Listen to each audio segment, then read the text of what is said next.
Alrighty, we are live. Let's go push out some notifications real quick, like we usually do. Go alert the socials. Alright. So we're going to get started with some reacting to articles here. Let's also start recording. Cool. Alrighty. So yeah, I think we are ready to get started. Let's figure out what we're gonna do first. So I think I want to save the last one. Well, no, let's do that one first. I am very interested in what I had to react to it. So let's see here. So computer. Are we watching the internet die? So this should be super interesting, I think. Alrighty. Let's add a marker real quick here.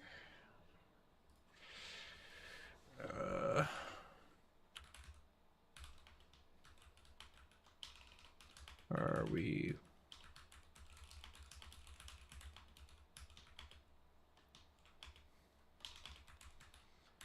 All right. There we go. Okay. So this is Are We Watching the Internet Die by Edward Zitron. Edward Zitron. All right. So this is from a couple months ago, it looks like. So let's jump on into it. Sometime this month, Reddit will go public at a valuation of $6.5 billion. Select Redditors were offered the chance to buy stock in the initial listing price, which it hasn't announced yet, but is expected to be in the range of $31 to $34 per share. Wait, 2024. I thought Reddit already did their IPO thing. Reddit IPO. I thought this was this just announced before and not it didn't go through? Priced its IPO on Wednesday. This is on March 20th. Okay. Okay, we will take a look at that in a second. All right. So, I wouldn't be surprised if Reddit shares fall quickly below the IPO price, based on the fact that Reddit's an absolute dog of a company, losing $90.8 million on $804 million of revenue in 2023, and never having turned a profit. Reddit's S1, the initial registration form for taking the company public, laughably claims that advertising on the site is rapidly evolving. That's not a good term. Like, you should use things like growth and like forward progress and upward trend, not rapidly evolving. That doesn't strike confidence into the hearts and minds of investors. So that's pretty funny. And it is still in the early phases of growing this business. It launched 15 years ago.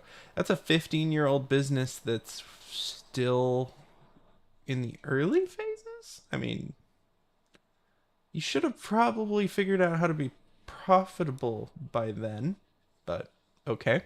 The Reddit IPO is one of the biggest swindles in the corporate history, where millions of unpaid contributors made billions of posts so that CEO Steve Huffman could make 193 million in 2023 while laying off 90 people and effectively pushing third-party apps off the platform.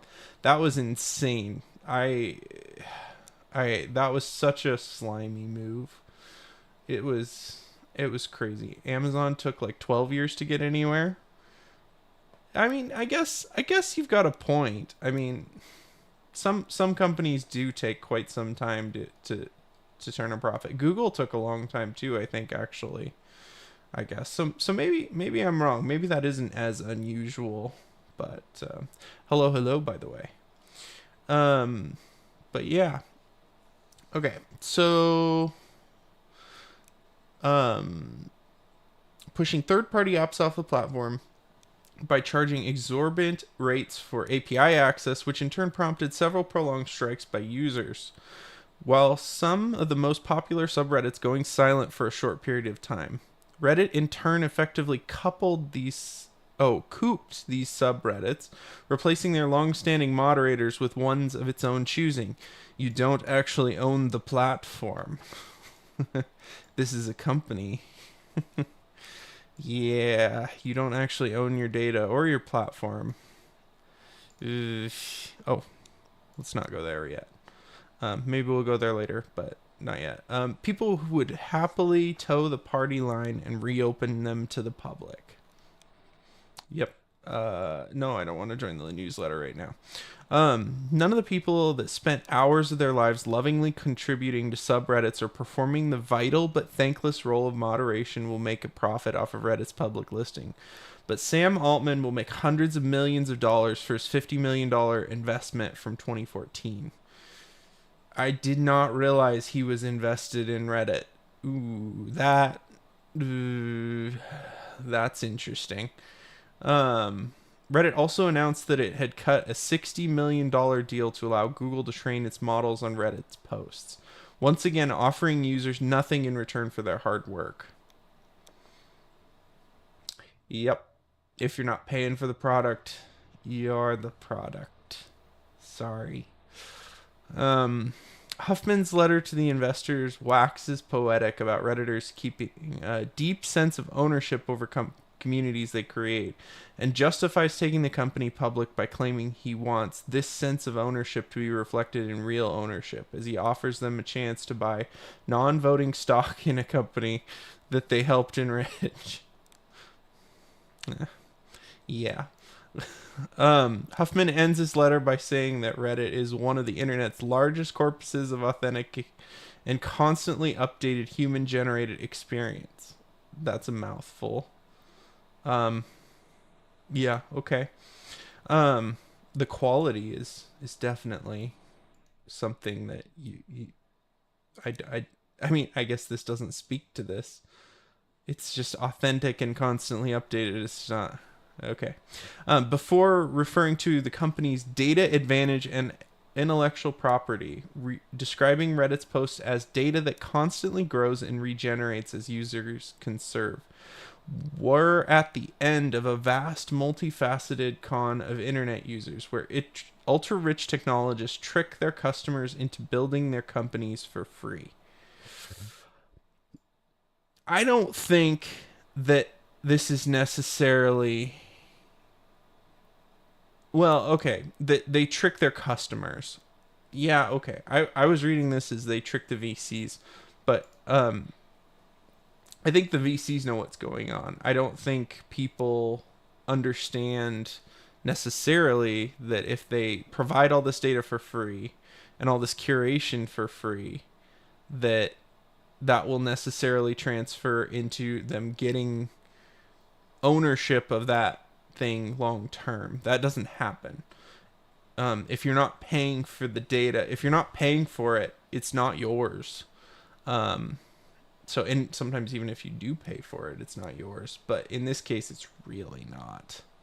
And while the trade once seemed fair, it's become apparent that these executives see the users not as willing participants in some sort of fair exchange, but as veins of data to be exploitively mined as many times as possible, given nothing in return other than access to a platform that may or may not work properly. Yeah, if you're gonna go to an IPO, you probably should have your tech stack figured out at that point. So yeah, but there's this shift in the markets right now that's causing things to change a bit, and things are getting tighter, and then management's putting more and more pressure on the rest of the business to generate revenue, and all of a sudden it is about actually building revenue, and that's different than it's been for a long time. I mean, It's been this way for probably about a year now, but we've uh, we've seen this change in the industry, and I think this is just another one of the manifestations. And taking a bit of a different turn here, I guess they should make money. Like they should actually be able to be a viable business. Like I think the companies should be able to sustain themselves. And if that means charging a subscription for their service or something like that, that's fair. But and if it means ads in the site, that's fair too.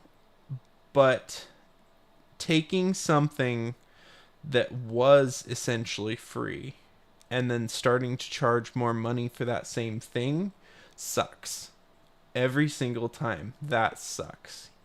Basically, so when all of a sudden, yeah, your subscription's going up, sorry, or your billing rates are going up, like your water bill's going up, your power bill's going up, like yeah, that always sucks. It's always good to see companies who stick to their price that they originally quoted you for, and that's not always viable. That's not always something they can do, but the ones who do end up looking a lot better in the long run. So, um, this is of course the crux of Cory Doctorow in crapification theory, where Reddit has moved from pleasing users to pleasing its business customers to now pleasing shareholders at what will inevitably be the cost of the platform's quality. Yet what's happening to the web is far more sinister than simple greed, but the destruction of user-generated internet, where executives think they've found a way to replace human beings making cool things with generative monstrosities trained on datasets controlled and monetized by trillion-dollar firms. Their ideal situation isn't one where you visit distinct websites with content created by human beings, but a return to the dark ages of the internet, where most traffic ran through a series of heavily curated portals operated by a few select companies, with results generated based on datasets that are increasingly poisoned by generative content, built to fill spaces rather than be consumed by a consumer. These algorithms are easily tricked, and the tools used to trick them are becoming easier to use at scale, and it's slowly killing the internet. I think this is a real problem once what we've gotten to down here. These more impersonal, like the need to keep feeding these algorithms, the need to keep pushing that bar further and further, I think incentivizes some bad behavior as far as like you must always put content out. You must do it on a schedule in order to get your views, in order to get impressions or what have you. Um, like YouTube really, really likes regular uploads. Like that's a huge thing. I think the Twitter algorithm bases your impressions off your previous posts impressions, so I think that's a big deal. So yeah, I think there's some incentives here that are not necessarily aligned with creating good content. It's more about creating like super engaging but not necessarily very deep content. So, yeah, I think it is slowly devolving the situation a little bit. But degenerative AI. After the world's governments began their above ground nuclear weapons tests in the mid 1940s, radioactive particles made their way into the atmosphere, permanently tainting all modern steel production, making it challenging or impossible to build certain machines, such as those that measure radioactivity. As a result, we have a limited supply of something called low background steel, pre-war metal that oftentimes has to be harvested from ships sunk before the first detonation of nuclear weapons, including those dating back to the Roman Empire. Wow, okay, that's interesting. Generative AI models are trained by using massive amounts of text scraped from the internet, meaning that the consumer adoption of generative AI has brought a degree of radioactivity to its own dataset. I've heard this. It's when the AI eats its own generative works, when it's trained the next time, there's a concern that that will cause things to fall apart in the future. So that is an interesting problem. Um, as more internet content is created, either partially or entirely through generative AI, the models themselves will find themselves increasingly inbred, training themselves on content written by their own models, which are, on some level, permanently locked in 2023, before the advent of a tool that is specifically intended to replace content created by human beings. Yeah, I think content from before 2023 is going to get very, very valuable. Before ChatGPT, like that content will be valuable. But how will you know that it's truly generated beforehand? How can you trust that? Like I can go into my blog and put whatever date I want on an article if I want it to be consumed by the AI. Like there's no reason for me to tell the truth on that. If I want my content to be part of all the search engines and all the AIs, then why wouldn't I set that? But anyway, so this phenomenon that Jathan Shadowski calls Hasberg AI, or where a system that is so heavily trained on the outputs of other generative AIs that it becomes an inbred mutant, likely with exaggerated grotesque features. In reality, a Hasberg AI will be one that is increasingly more generic and empty, normalizing into a slop of anodyne business speak as its models are trained on increasingly identical content. I agree. I think that weird things will surface to the top as things that the AI focuses on, that it says.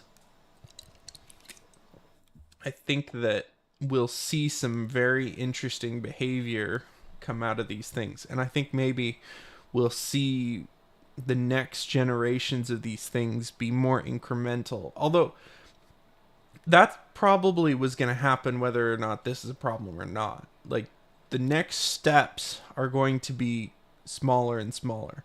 Like we went from nothing to having ChatGPT, and that, I mean, at least from the public's perspective and the general mass adoption perspective, and that created a huge jump. And then now we're on this other curve going higher and higher and higher, but at a slower and slower rate. We're asymptotically we're coming up to a local maximum here, and before the next revolution hits, like we're gonna be on that curve up until we hit something new and then start to go back up again. I think that's my prediction anyway. LinkedIn, already a repository of empty-headed corpo nonsense. Yeah, that's LinkedIn. Already lets users write generative messages, profiles, and job descriptions using AI. Why not? Why not? And anything you create using these generative features is immediately fed back into Azure's OpenAI models owned by its parent company Microsoft. Probably. Yeah. Yep. Because they need all the data they can get, quite honestly. They're lacking good data. So, yep. While LinkedIn is yet to introduce fully automated replies, Chrome extensions already exist to flood the platform with generic responses. Yep, and people are using them. Like they're pretty common around the internet already. Feeding more genericism into the mouth of Microsoft and OpenAI's models. Generative AI also naturally aligns with toxic incentives created by the largest platforms. Google's algorithmic catering to the search engine optimization industry naturally benefits those who can spin up large amounts of relevant content rather than content created by humans. While Google has claimed that their upcoming core update will help promote content for people not ranked in search engines, it's made this promise before, and I severely doubt anything meaningful. Okay, there was this leak lately, and I think I actually have it in the reading list. So we may come back to that, but I think they lied here. pretty bad. They leaked some internal documentation that showed that they prioritized certain things that they said they weren't going to. So it should be interesting. Voice is going. Okay. After all, Google makes up more than 85% of all search traffic and pays Apple billions a year to make Google search the default on Apple devices. And they also pay Firefox quite a bit too to do the same. And because these platforms were built to reward scale and volume far more often than quality, AI naturally rewards those who can find the spammiest ways to manipulate the algorithm. Not only AI, but so does Twitter. The spammier you can make your content, the more impressions you'll make. It's just how it works. Clickbait works. 404 Media reports that spammers are making thousands of dollars from TikTok creator programs by making faceless reels where AI generated voices talk over spliced together videos ripped from YouTube. And a cottage industry of automation gurus are cashing in on helping others flood Facebook, TikTok, and Instagram, and probably YouTube Shorts, with low effort videos that are irresistible to the algorithms. Yep, it's that regular schedule, and if you generate content, you'll hit that regular schedule pretty easily. Amazon's Kindle ebook platform has been flooded with AI generated content that briefly dominated the bestsellers lists, forcing Amazon to limit authors to publishing 3 books a day. Ouch. That's hilarious. Oh. Just dumping books, AI generated books onto the market. I should do that. Sometimes I read this stuff and it's like, I should do that. That's a good idea for a little while. This hasn't stopped spammers from publishing awkward rewrites and summaries of other people's books. Oh no. Spark Notes. It's a derivative work, so I guess it counts. And because Amazon's policies don't outright ban AI generated content, ChatGPT has become an inoperable cancer on the body of the publishing industry. Writing as a whole has now changed. Learning how to write even has now changed significantly. So in schools and things. It's interesting. It's certainly interesting. Handmade goods store Etsy has its own AI problem. There's some irony there. With The Atlantic reporting last year that the platform is now pumped full of AI generated art, t-shirts, and mugs that in turn use ChatGPT to optimize listings to rank highly in Google search. Nice. Nice. As a profitable public company, Etsy has little incentive to change things, even if the artisanal products on the platform are being crowded out by generative art pasted on dropship shirts. eBay, on the other hand, is leaning into the spam, offering tools to generate entire listings based on single images using generative AI. That's good. That's good. Nothing like a perfectly accurate, non-hallucinated at all, super selly eBay listing generated by ChatGPT. That sounds perfect. That's exactly what I want. Oh. The Wall Street Journal reported last year that magazines are now inundated with AI generated pitches for articles, and renowned sci-fi publisher Clark's World was forced to close submissions after receiving an overwhelming amount of AI generated stories. Help a reporter out used to be a way for journalists to find potential sources and quotes, except requests are now met with a deluge of AI generated spam. This should make things so if you can still sort through all of that and read through all of that, which is that's a huge if. That really would mean that those real articles generated written by real people will probably stand out a lot more than the other AI generated articles. So I don't know, maybe there's some way to filter those out, but it's an arms race. If you've got like an AI for detecting AI generated content, it's an arms race to figure out if that content was or was not generated by AI, and it also will have false positives. So detecting any of that automatically isn't probably really viable at all.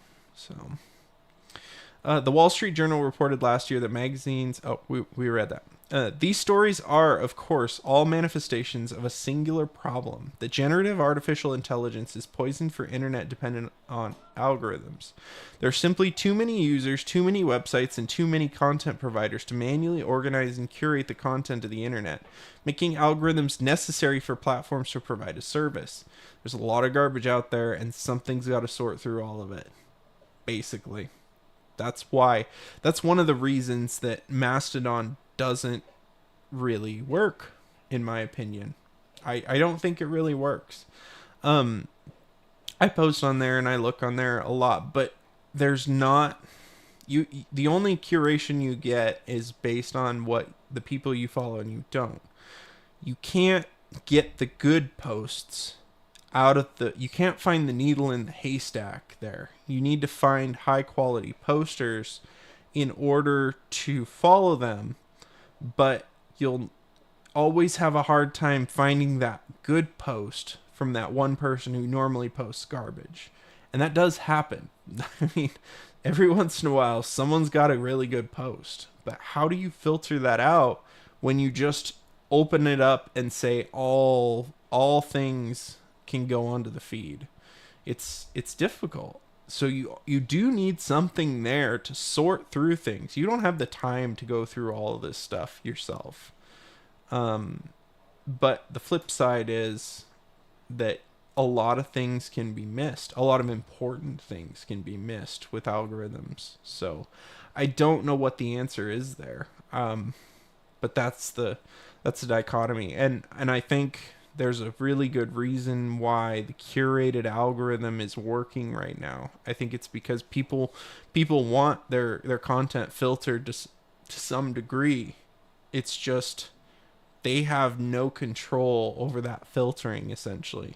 And if they did have control over it, I think maybe that's the middle path, is letting you tweak your own algorithm. That might be interesting. That might be actually kind of good. But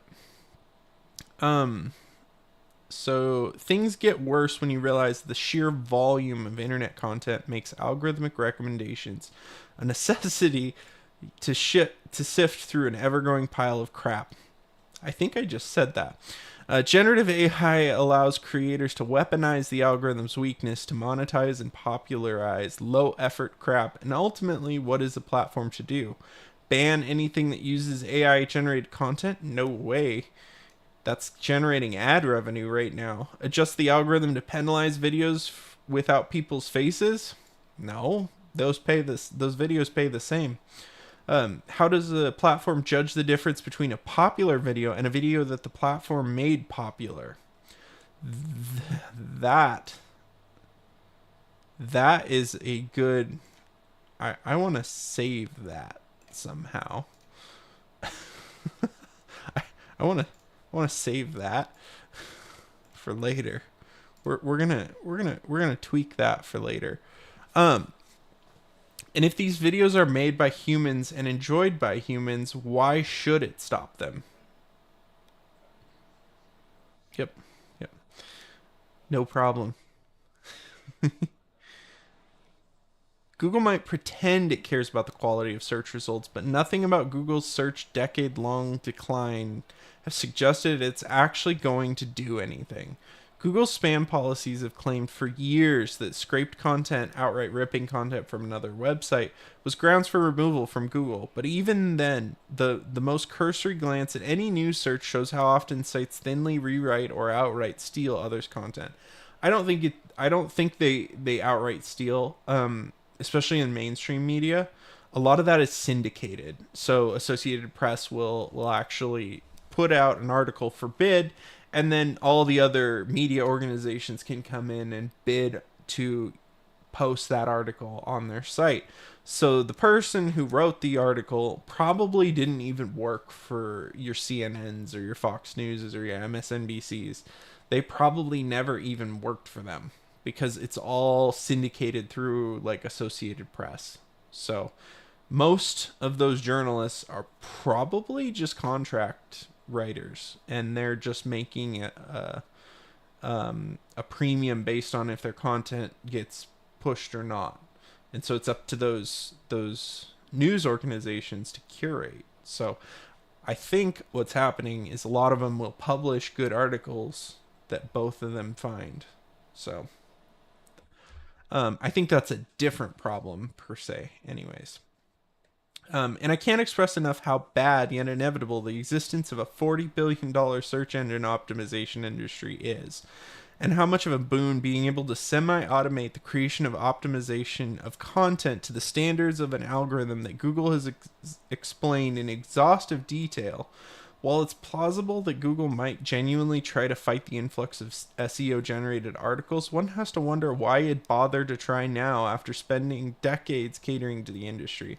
Especially if you're probably the best game in town. Like, none of the other search engines do as good of a job, in my opinion, as Google. Like, they really don't surface anything like Google does. I find the things I want faster with Google searching. And maybe that's because I'm used to it and I'm able to use it to my advantage really easily, and I'm just familiar with it, but I am able to get it I'm able to get it to give me what I want easier. So that's why I still use it.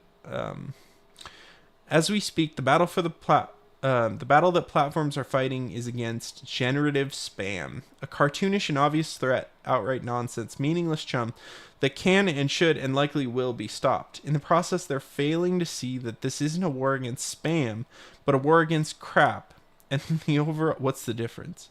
And the overall normalization of intellectual numbing that comes when content is created to please algorithms and provide a minimum viable product for consumers.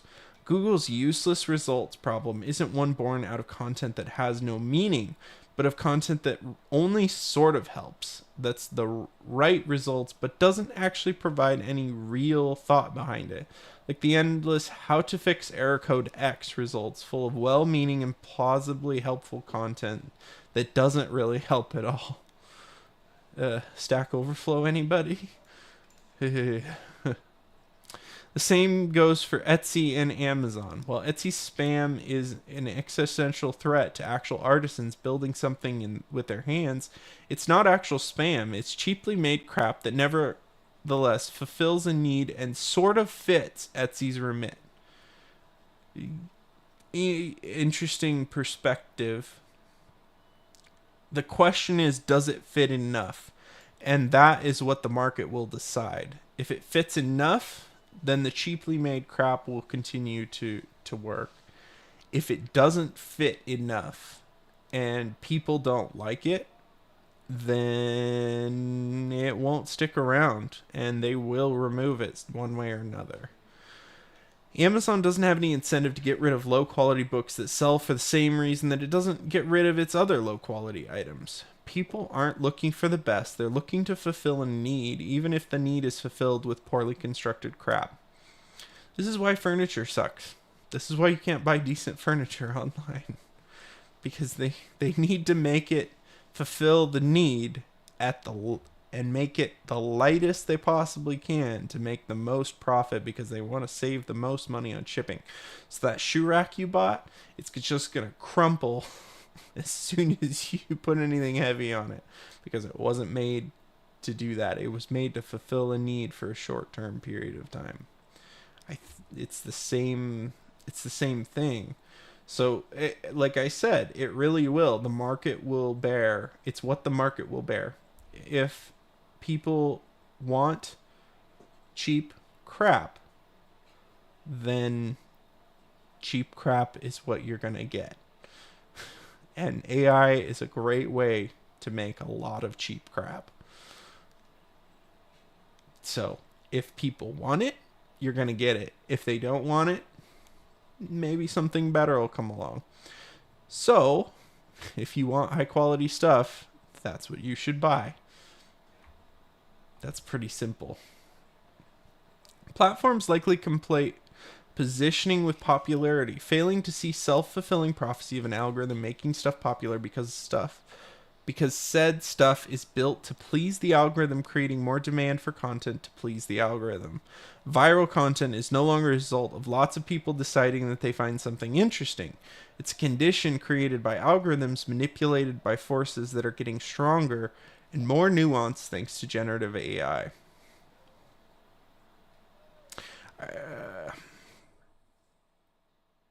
I disagree. I think viral content still has a human element of they find this interesting. Like viral content is generally something we find interesting. I don't think the platforms push popular content that people won't find interesting. Will they push something that people will find interesting that they ultimately end up being not satisfied with? Probably, potentially, but it's the job of the platforms to figure out those things that aren't satisfying for users and eliminate them. So again, it's what the market will bear. It's a condition created by algorithms manipulated by forces that are getting stronger and more nuanced thanks to generative AI. I think we just read that. We're watching the joint hyperscaling and hypernormalization of the internet, where all popular content begins to look the same to appeal to algorithms run by companies obsessed with growth. Quality control in AI models only exists to stop people from nakedly exploiting the network through unquestionably not iniquitous intent, rather than people making shitty stuff that kind of sucks but gets popular because the algorithm says so. No, it's because people kind of like dumb stuff sometimes, I think. I think that's ultimately what it comes down to.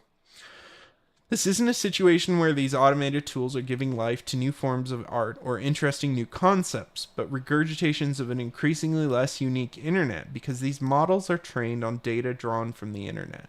Like a plant turning to capture sunlight, parts of the internet have already twisted towards satisfaction of algorithms, and others become dependent on generative AI, like Quora, which now promotes ChatGPT generated answers at the top of results. Oh, just ask Google how that one went, Quora. So will the web become more dependent and dictated by automated systems? The ultimate problem is that this morass of uselessness will lead companies. I've never heard that word before. Will lead companies like Google to force their generative AIs to fix the problem by generating answers to sift through the crap. Amazon now summarizes reviews using generative AI, legitimizing the thousands of fake and paid for reviews on the platform and presenting them as verified and trusted information from Amazon itself. Yeah, the summary is nice, and I use it way too much. But it never vetted any of that stuff that it's using to generate the answer. Oh, yeah. Google has already been experimenting with search generative experience that failed miserably that summarizes entire articles on iOS and Chrome, and Microsoft Bing Search has already integrated summaries from Copilot, who's basing their answers off of the combination of search and training data. Yet in doing so, these platforms gain a dangerous hold on the world's information. Google, yeah, basically the content creators get no credit for what they're doing. They get no credit, and they get no ad revenue from the site. That's a problem. That's a real problem. Google's deal with Reddit also gave it a real-time access to Reddit's content, allowing it to show Reddit posts natively in search and direct access Reddit post for training purposes. Yet at some point, these portals will generate an answers based off of data they have or have access to in the case of Tumblr and WordPress, rather than linking you to a place where you can find an answer by reading something created by another person. There could be a future where the majority of web users experience the web through a series of portals like Arc Search Browser's Browse For Me feature, which visits websites for you and summarizes their information using AI. And that tool like that is probably a big time saver. Yeesh. And that won't generate any ad revenue for you. That's a problem. That's a problem. Right now, the internet is controlled by a few distinct platforms, each one intent on interrupting exploratory and creative forces that made the web great. I believe that their goal is to intrude on our ability to browse the internet, to further obfuscate the source of information while paying the platforms for content that their user make for free. The eventual goal in my mind is to remove as much interaction with the larger internet as possible, summarizing and regurgitating as much as possible so that they can control and monetize results as much as possible. On some level, I fear that the current platforms intend to use AI to become something akin to the internet service provider, offering clean access to the web that has become messy and unreliable as a direct result of the other platforms' actions, eventually finding a way to monetize your information's prominence in their portals, models, and chatbots. As that happens, it will begin to rot out the rest of the internet, depriving the media entities and social networks of traffic as executives like Steve Huffman further cut deals to monetize free labor with platforms that will do everything they can to centralize internet traffic on 2 or 3 websites. Let's see, how much do we got here? Oh, not much more. Let's keep going then, I guess. Let's close this. Where were we? Yeesh.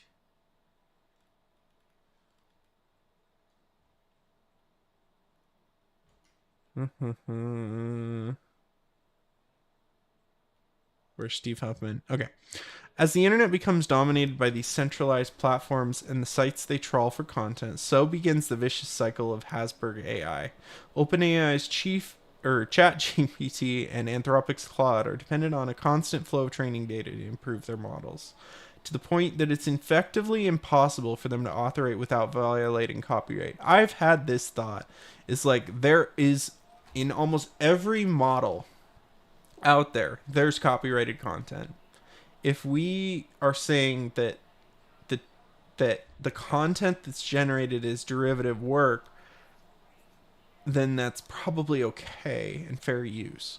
But if we're not, if we're saying that things, when the model can create things that are too close and then it should not have been trained on copyrighted data, then we can't have AI, essentially. There's not enough public domain data to train these things, I don't think. So, as a result, they can't be too picky when it comes to information they choose, meaning that they're more than likely going to depend on openly available content from the internet, which, as I've suggested earlier, will become increasingly normalized by the demands of the algorithms and the ease of automating their generic content that satisfies them. I'm not saying user-generated content will disappear, but that human beings cannot create content at the scale the automation can, and when a large chunk of the internet content for robots, that is the content that will inform tomorrow's models. The only thing that can truly make them better is more stuff, more organic stuff. But when the majority of stuff being created isn't good or interesting or even written for a human being, ChatGPT or Claude's models will learn the rotten habits of rotten content. This is why so many models' responses sound so similar. They're heavily dependent on the stuff they're fed for their outputs. And a lot of models are now trained on ChatGPT. Like, it is cheaper to train the model, other models, on the output from ChatGPT. So you'll continually get a model that's closer and closer to ChatGPT or Claude. So that's really interesting too. This is why so many models' responses, intelligence comes from the same training data. A different flavor of the same problem. These models don't really know anything. I've been saying this for a long time. There is no actual reasoning. They're copying other people's homework. They're just merging together other data. That's why they're so good at summarizing, is because they're good at predicting the next word. They're not good at actually reasoning about anything complex. As a side, I also fear the software code that's created by generated AI products like GitHub Copilot. A study by security firm Sneak found that GitHub Copilot and other AI-powered coding platforms, which were trained on publicly available code, can replicate existing security issues, proliferating problems rather than fixing them. They're great at copying. They're function approximators. All they do is they approximate what looks right. They don't actually strive to be right. There are also the hard limits that you're going to see with generative images and video. While the internet is a giant hole of content you can easily and cheaply consume for training, visual media requires a great deal of significantly more complex data, and that's on top of the significant and obvious copyright issues. Oh, sorry. ChatGPT's DALL-E images and Sora video products are, as I've noted, limited by the availability of ways to teach them, as well as the limits of generative AI itself, meaning that video may continue to dominate the internet as text-based content finds itself crowded out by AI-generated content. This may be why Sam Altman is trying to claim that giant AI models are not the future, because there may not be enough fuel to grow them much further. After all, Altman claims that any one data source doesn't move the needle for OpenAI. They're out of data. They've consumed all they can consume. They've tuned all they can tune. It will be a while before they figure out a new architecture that makes this thing work. And the only thing that the transformer architecture did, as far as my understanding, was allow them to parallelize it. That was the key feature to allow them to cheaply train bigger and bigger models. That isn't a thing that can be replicated again. You can't parallelize something that's already parallelized. So you need some other fundamental shift in the learning that goes on in order to do the next great leap forward in AI. I think we're going to have a bit of an AI winter again for a long time. I think we're at another local maxima, and we're going to need to see something bigger come before we hit that next big jump. I think that's just how it's going to be. And the last few AI winters were long, like 20 years long. So just take that for what it is. Things may not change a lot for a while. There's also no way to escape the fact that these hungry robots require legal plagiarism, and any number of copyright assaults could massively slow their progress. It's incredibly difficult to make a model forget information, meaning that there may at some point be steps back in the development of models if datasets have been reverted to previous versions with copyrighted materials removed. The numerous lawsuits against OpenAI could break the back of the company, and while Altman and other AI fantasists may pretend that these models are an interactable part of the future of society, any force that controls or makes them pay for the data they use will kneecap the company and force them to come up with a way to make these models ethically. Yeah, there's a big investment risk there. I think as from a financial perspective, there's a lot of risk there.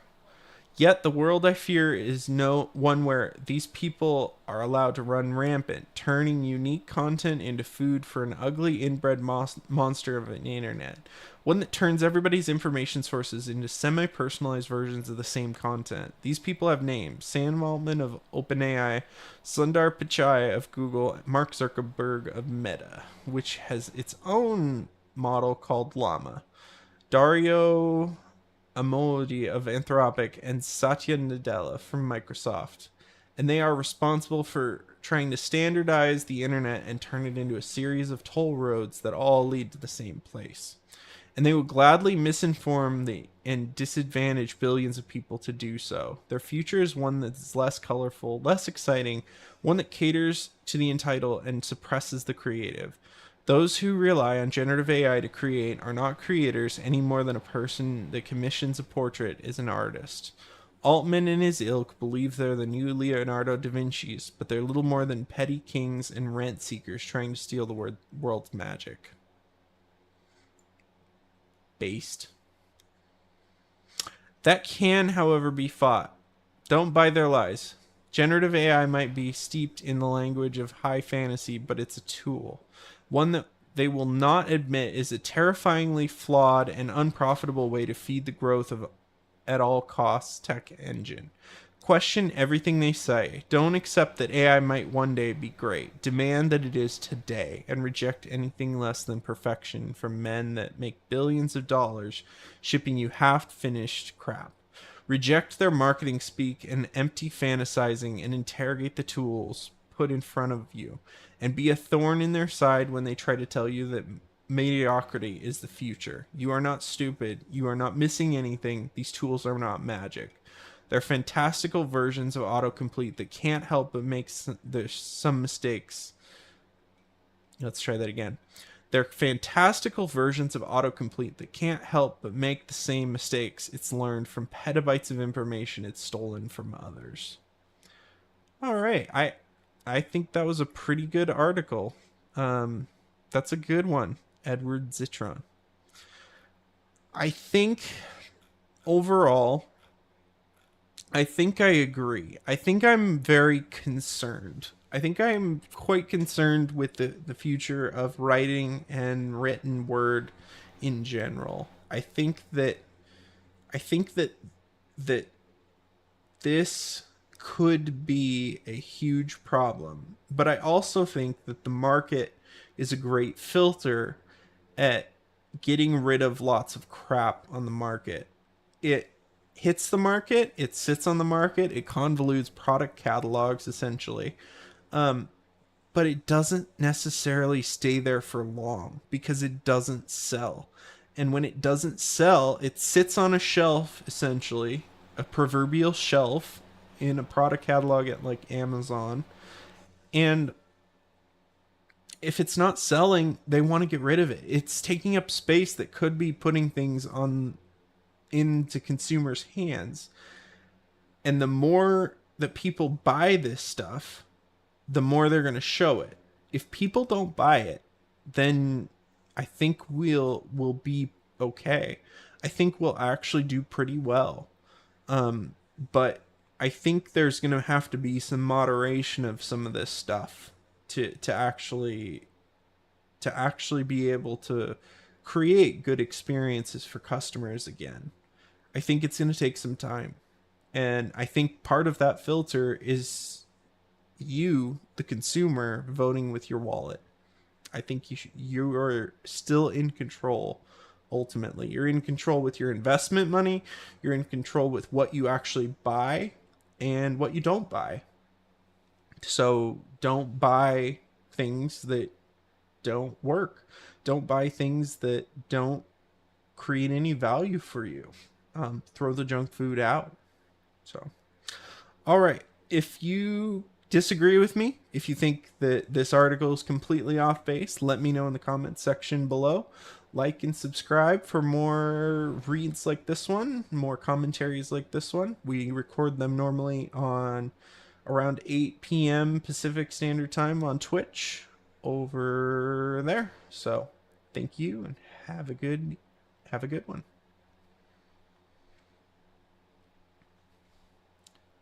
Alrighty. So there's one in the can. That was a long one. That was a really long one. Marker. And okay. My throat is super dry.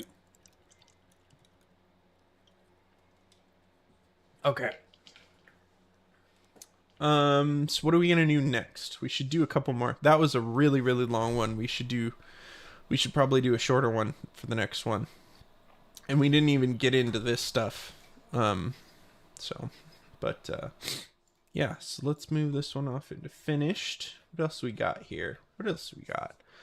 Um, Canonical developing flamenco for enhancing .NET developer experience on Ubuntu.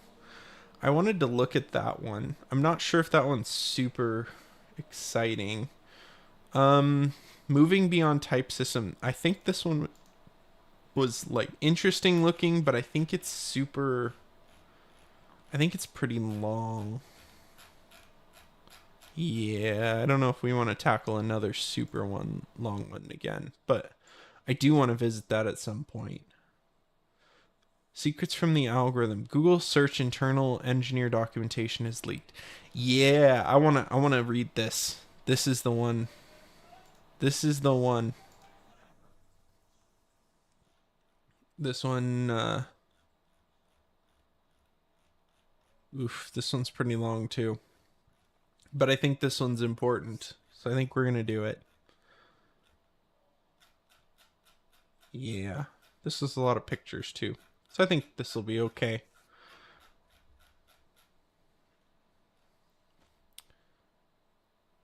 So let's add another stream marker for this guy. So let's say, oh, wrong one. Wrong computer. Marker. Let's say Google leaky. Start. Leaky Google. Okay. All right. Secrets from the algorithm. Google search internal engineering documentation has leaked. By Mike King. Okay, let's get into it. I had heard about this the other day, and yeah, it looks very, very interesting. So I haven't dove into exactly what leaked, but I had heard that there was quite a bit of things that they had said that didn't matter that it turns out actually do matter. So let's get into it and see what those things are. So, Google, if you're reading this, it's too late. Okay, crack snuckles. Let's get right into it. Internal documentations for Google Search Content Warehouse API has leaked. Google's internal microservices appear to mirror the Google Cloud Platform offers, and the internal version of documentation for the deprecated document AI warehouse was accidentally published publicly to a code repository for the client library. The document for this code was also captured by an external automated documentation service.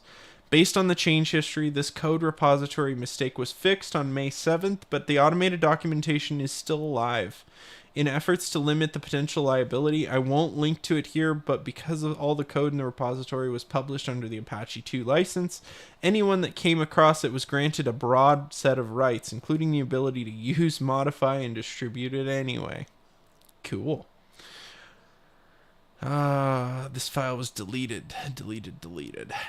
I've reviewed the API reference docs and contextualized them with some other previous Google leaks and the DOJ antitrust testimony.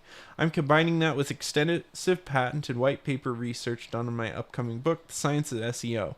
Where there's no detail about Google's scoring functions in the documentation I've reviewed, there's a wealth of information about data stored for content, links, and user interactions.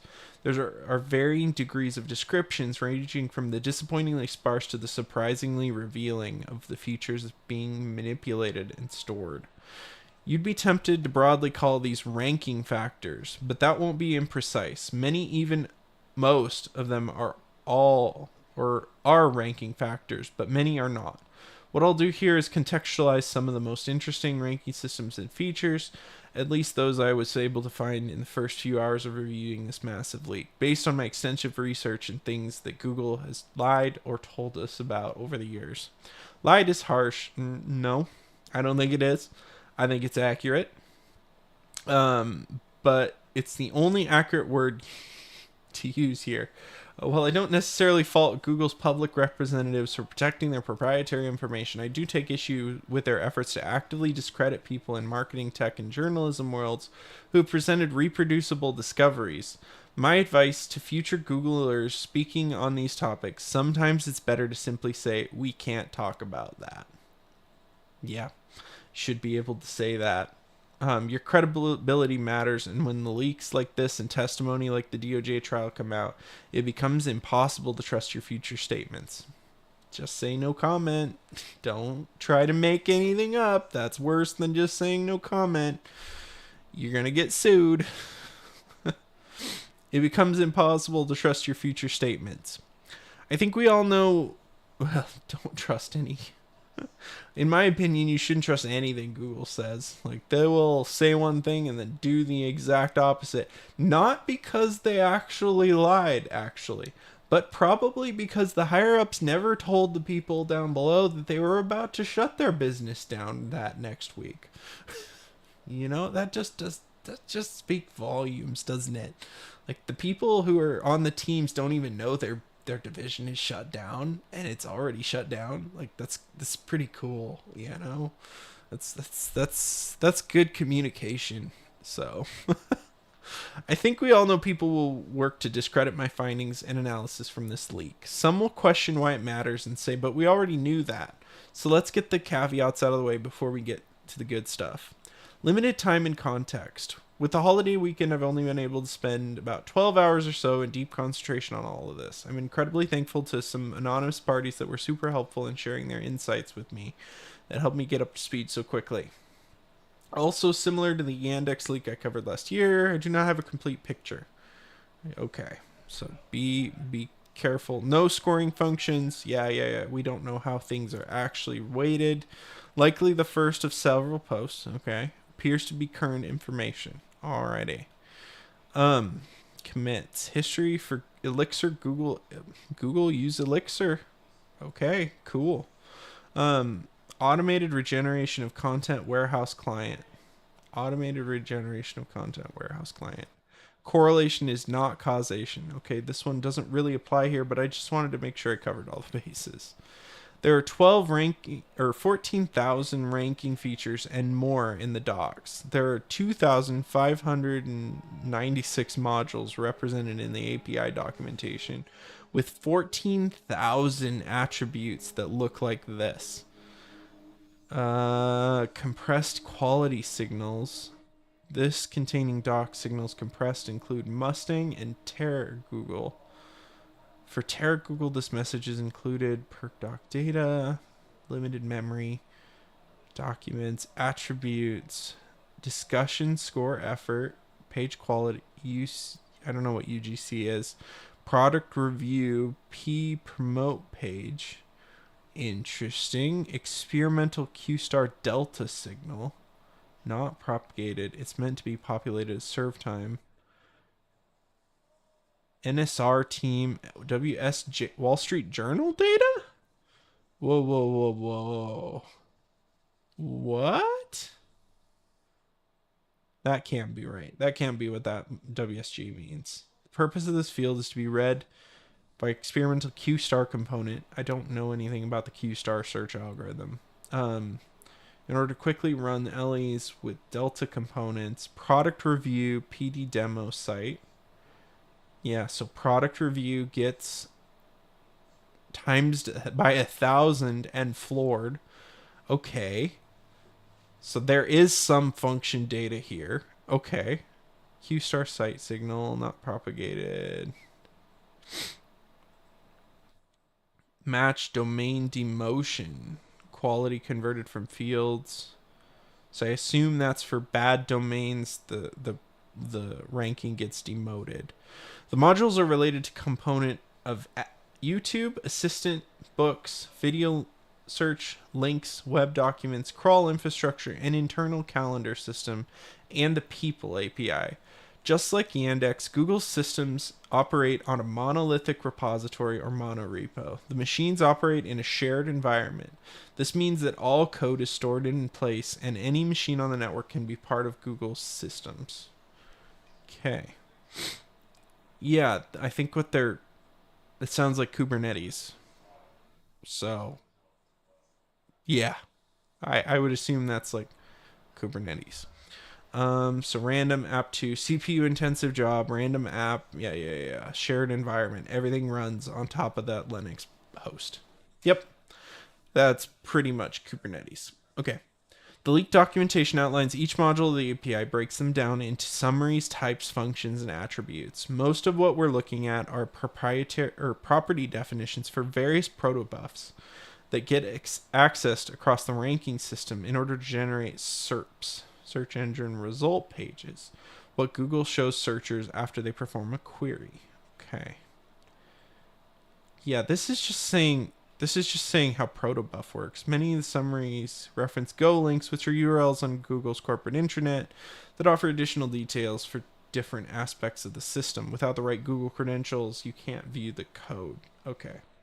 Left to our own devices to interpret. Okay.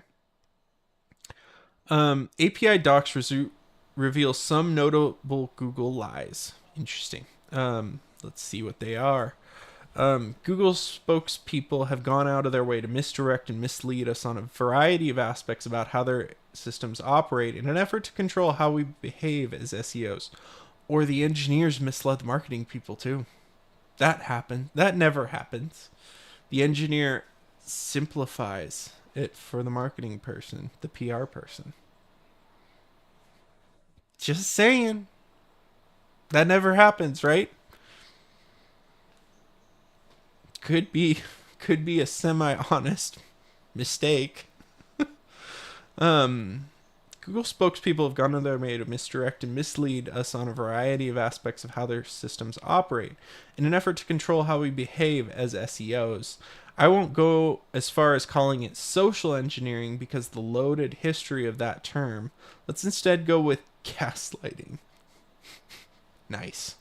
Uh, Google's public statements probably aren't intentional efforts to lie, but rather to deceive potential spammers and many legitimate SEOs as well, to throw us off the scent on how to impact search results.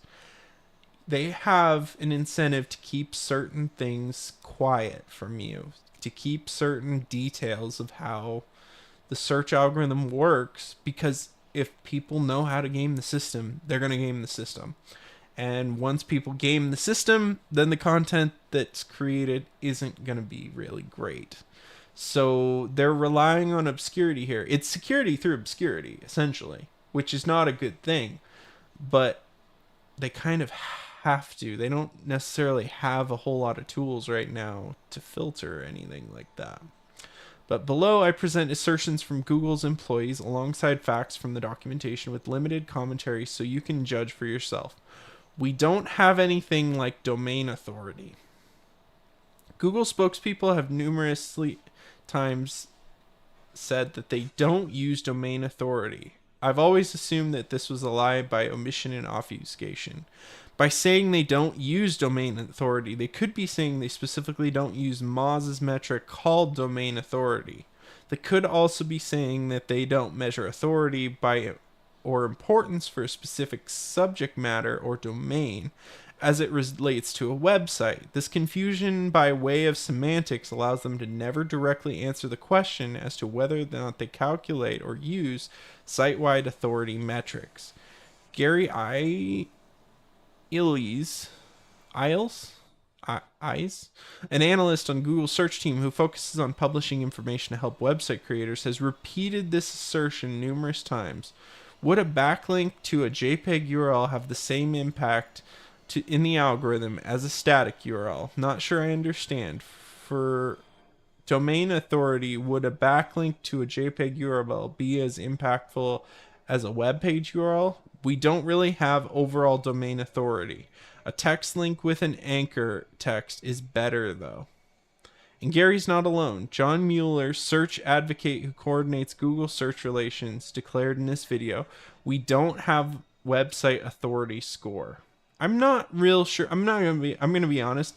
I don't know what they mean necessarily by domain authority. Is it like how many things link to that page? If so, I thought Google has done that for a long time. Like if more things link to that page, it's considered an authority on the subject. I would think that that would be a thing, but I don't know. In reality, as part of the compressed quality signals that are stored on a per document basis, Google has a feature saying they compute called site authority. Yeah. If that means what you think it means, that's a big thing. We do not know specifically how this measure is computed or used downstream scoring functions, but we know definitively that this exists and is used in the Q-star ranking system. Turns out Google does indeed have an overall domain authority. Q Googlers claiming we have it but we don't use it, or you don't understand what that means, or wait, I said limited commentary, didn't I? Moving on. Yeah, we don't use clicks for rankings.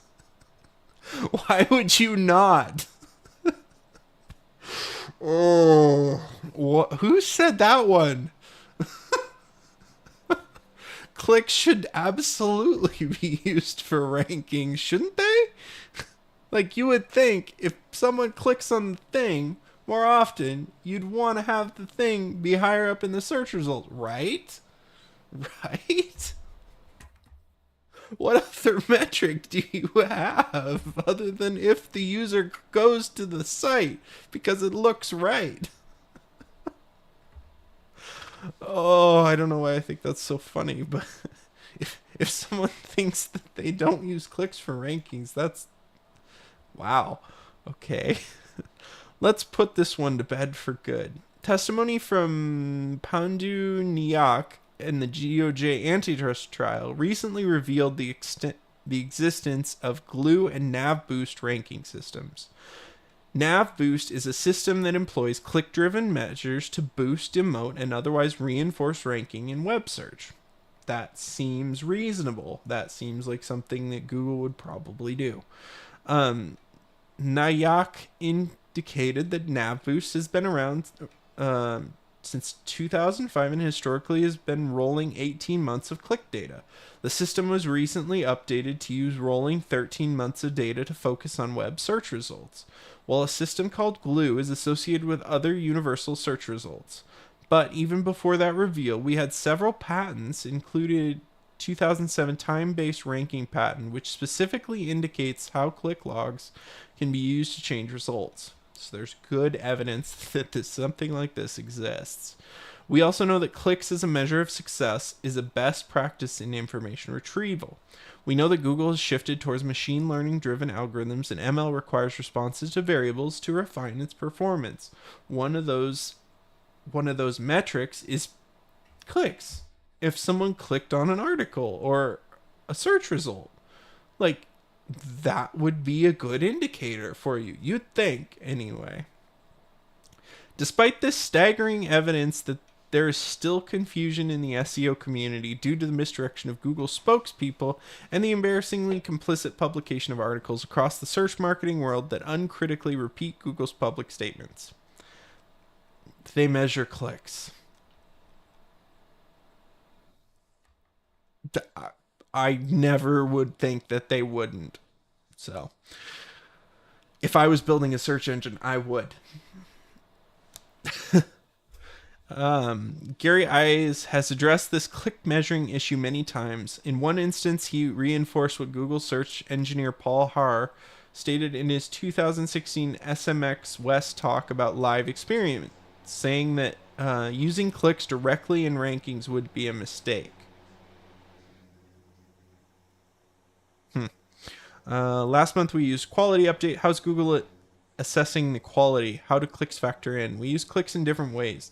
The main thing we use clicks for evaluation and experimentation. There are many people who are trying to induce noise in clicks.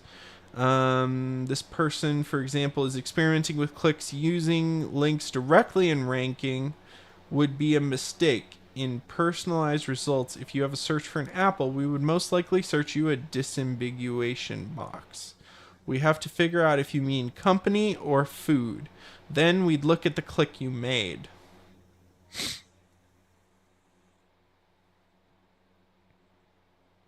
So you do use clicks. Later still, he famously used his platform to disparage Rand Fishkin, founder CEO of Moz and longtime SEO practitioner, saying that dwell time, CTR, whatever Fishkin's new theory is, those are generally made up crap.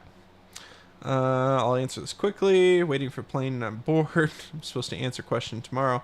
RankBrain is PR sexy machine learning ranking component that uses historical search data to predict that what a user would most likely click on for a previously unseen query. It's a really cool piece of engineering, saved our butts countless times. Traditional algorithms like, oh look, and a not in the query string. Let's ignore the hell out of it. But generally relying sometimes months old data about what happened on the result page itself, not on the landing page. Dwell time, CTR, whatever Fishkin's new theory is, those are generally made up crap. Search is much more complex than people think. In reality, NavBoost has a specific module entirely focused on click signals. Yep, not surprised. The summary that the module defines as clicks and impressions for craps, one of the ranking systems. As we see below, bad clicks, good clicks, and last longest clicks, unsquashed clicks, and unsquashed last longest clicks are considered as metrics. Wow, okay, that's a mouthful. According to Google, scouring local search results based on location prominence patent. Squashing is a function that prevents one large signal from dominating the others. Gotta yawn. It's getting late. Okay. In other words, the systems are normalizing the click data to ensure there is no runaway manipulation based on the click signal. Googlers argue that systems in patents and white papers are not necessarily what they are in production, but NavBoost would be a nonsensical thing to build and include were it not a critical part of Google's information retrieval systems. Bad clicks, good clicks. Yeah, I would want all this data. Last longest clicks. If they click into it and then click out quickly, that's probably a signal that you wanna be aware of. Um, Last longest clicks, unsquashed clicks. Yeah. This sounds like stuff you would want as a search engine. Many of these are the same click-based measurements that are also found in other module-related indexing signals.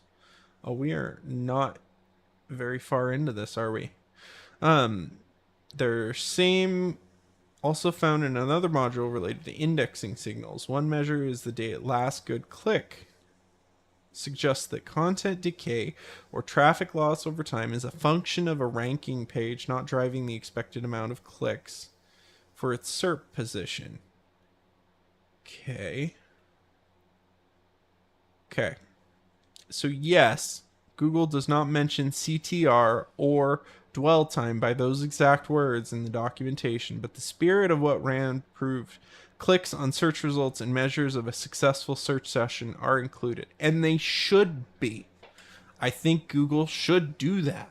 Like, that is good data that indicates whether or not you should have things. So what we can do so far is the PR from people from Google just don't. They're either A, trying to confuse, or B, have no idea what the actual engineers are doing at Google. And I think both could be very valid things, even maybe at the same time. So, yeah. This next one. There is no sandbox. Google spokespeople have been adamant there is no sandbox that websites are segregated to based on age or lack of trust signals. It's in a now deleted tweet. John Mueller responded to a question about how long it takes people to be eligible to rank, indicating that there is no sandbox. To relieve from Google's sandbox for a new website. There is no sandbox. In the per doc data module, the documentation indicates an attribute called host age that is usually specified to sandbox fresh spam in serving time. Yep, they gotta have some sort of spam filter for that stuff. Yep, yep. So yeah, it's one of those things is like, you could you could see them make the argument that that is just for mitigating spam, and what other people are talking about is not just for spam. You could make that argument if you really stretch it. But this is pretty disingenuous, I think, overall. So, in the per doc data module, the documentation indicates an attribute. Oh, yeah. We don't use anything from Chrome for ranking.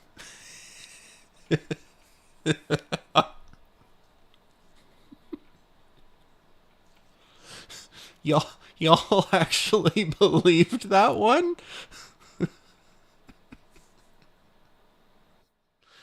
Oh, really? That's a no-brainer. Of course they're using that. Of course they're using Chrome data.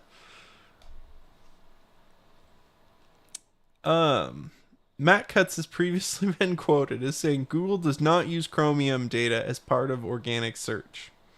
More recently, John Mueller reinforced this idea. Chrome in total, site level Chrome views. Well, that one was a lie. Predictably so, but still a lie. One of the modules related to page quality scores feature a site-level measures of views from Chrome. Another module that seems to be related to generation of site links has a Google Chrome-related attribute as well.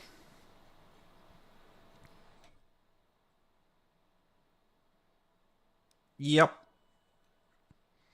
Leaked internal presentation from May 2016 on real-time boost system also indicated that Google data was coming to search. Or Chrome data. I mean, you get the point. Yeah. Google spokespeople are well-meaning, but can we trust them? The quick answer is not when you get too close to the secret sauce. Yeah, I harbor no ill will against the folks I've cited here. I'm sure they all do their best to provide support and value the community within the bounds they are allowed. That's a big deal. However, these documents make it clear that we should continue to take what they say as one input, and our community should continue to experiment and see what works. Empirical research is going to give you better answers than a PR person for Google. Absolutely. They cannot tell you everything. And they should probably, you're right, based on that other statement that you said before, they probably should tell you I don't know. I do think that they should. I should or not I don't know. They should say I don't know when they don't know. And they should also say I can't say or no comment. Because that is important too. Conceptually, you may think of the Google algorithm as one thing and the giant equation with many series of weighted ranking factors. In reality, it's a series of microservices where many features are pre-processed and made available at runtime to compose the SERP. Based on these different systems referenced in the documentation, there may be over 100 different ranking systems. Assuming these are not all the systems, perhaps each of the separate ranking system represents a ranked signal, and maybe that's how Google gets to the 200 ranking signal they often talk about. That is an incredible amount of data to be processing that fast. Thousands of parameters and hundreds, at least over 100 different ranking systems, merging that data together in real time for your search query and then pushing that to the user. That is incredible engineering to take that much data and process it that quickly. And sure, some of it's cached. I'm sure much of it is cached, but that is crazy to me. That would be super interesting to see how under the hood of how all that works, but it might take a career's worth of time to figure out how it all works. Assuming these are not all systems, perhaps each separate system representing a ranking signal, and maybe that's how Google gets to the 200 ranking signals they often talk about.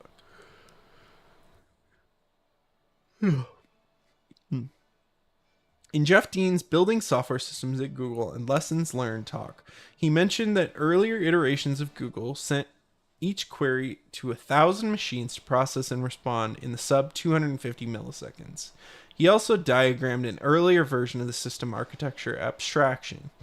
This diagram illustrates the super root is the brain of the Google search that sends queries out and stitches everything together at the end. These are the cache servers. Yeah. So there's the web, and then all those different things, and then there's the caching layer that aggregates all of it together, and underlying all that is the indexing service. This makes sense.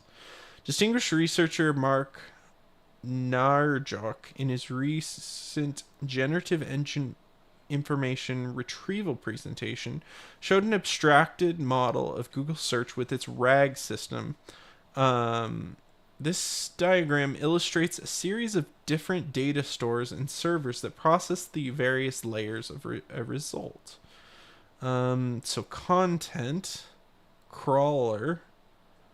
So the crawler loads all the data into these: the corpus builder, document embedder, index builder, inverted index, vector DB, corpus language model, LM generator, corpus server, embedding server, search front end, users. This doesn't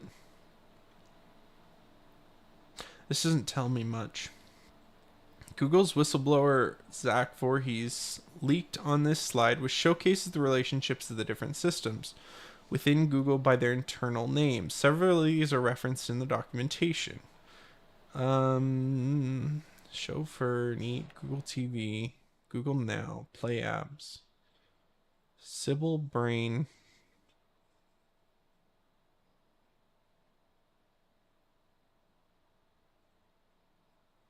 Interesting. Using these high-level modules, we can start to think about how some of these components play together. From what I can glean from the documentation, it appears this API lives on top of Google's Spanner. Spanner is the architecture that basically allows for infinite scalability of content storage and compute while treating a series of globally networked computers as one. Admittedly, it's somewhat difficult to piece together the relationship of everything together just from the documentation, but Paul Har's resume proves with some valuable insights as to what some of the named ranking systems do. I'll highlight the ones I know by name and segment them into their function. Trawler is the web crawling system. Features a crawling queue and maintains crawl rates and understands how often pages change. Alexandria is the core indexing system. Seg Indexer is the system that places tiers of documentation into tiers within the index. Terra Google is the secondary indexing system. Interesting. So Seg Indexer runs in memory then? If this is for long-term storage, we can assume. HTML renderer WebKit headless. Rendering system for JavaScript pages. They do it. Here's proof that that's a thing. They do actually render front-end apps. Whether or not they demote them for performance issues, because spas are really slow, that's another thing, but they render them. This proves it.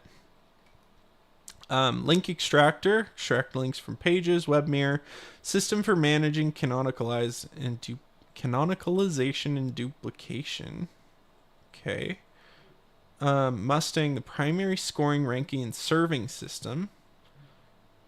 Interesting. NavBoost is the re-ranking system based on clicks. Yep.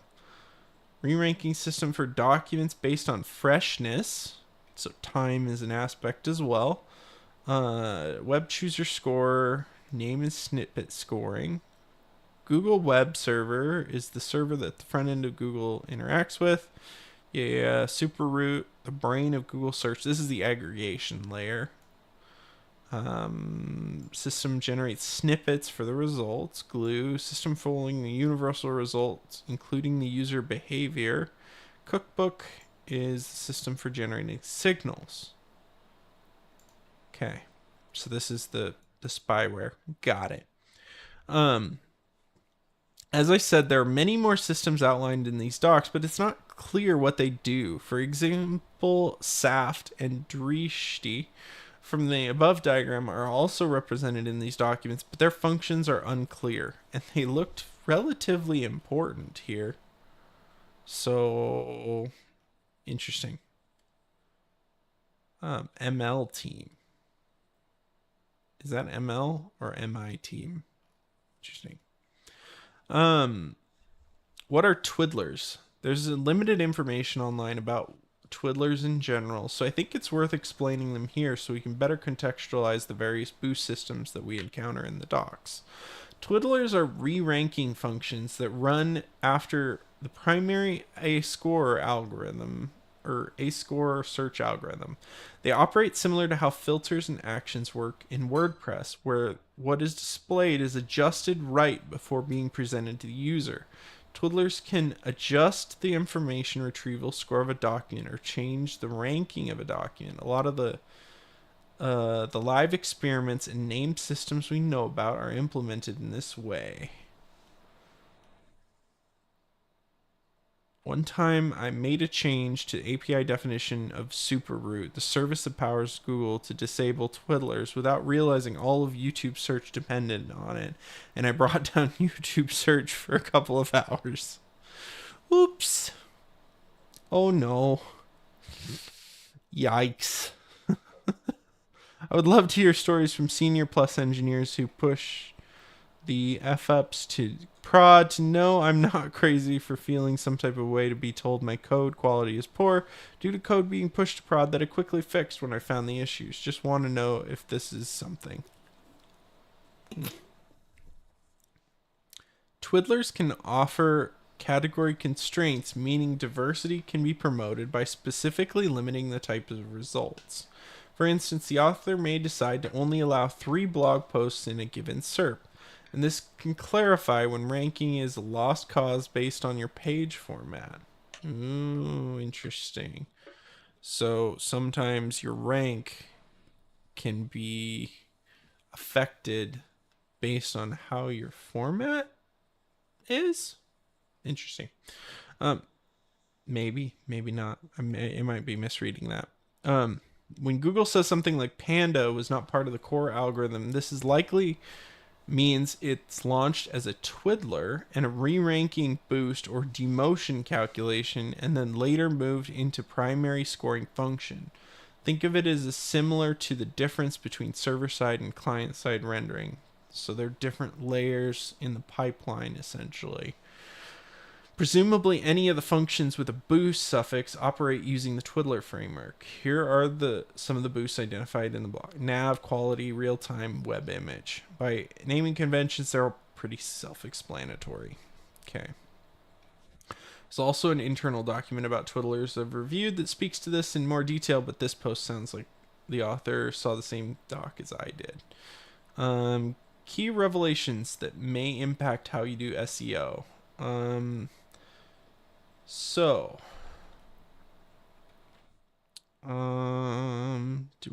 what do we want to glean from this? Okay, the system generates a modification factor for the group of resources from the count of independent links and the count of reference queries. For example, the modification factor can be a ratio of the number of independent links for the group to the number of reference queries for the group. That is, the modification factor can be expressed with this equation where IL is the number of independent links counted from the group of resources and RQ is the number of reference queries counted from the group of resources. So is what this is saying, is this just saying basically that this is all link based? Like backlinks are essentially what drives your search results to the top of the list? The more things that reference you that are indexed elsewhere, the more boosts you'll get essentially in the search results. That's what I'm gathering here. That's what I'm gathering so far is like one of the best things you can do is be referenced by other content. I think that's probably it. So a reference query for a particular group of resources can be previously submitted search query that has been categorized as referring to a resource in the particular group of resources. Categorizing a particularly previously submitted search query as referring to a resource in the particular group of resources can include determining that the particular previously submitted search query includes one or more terms that have been determined to refer to the resource in particular group.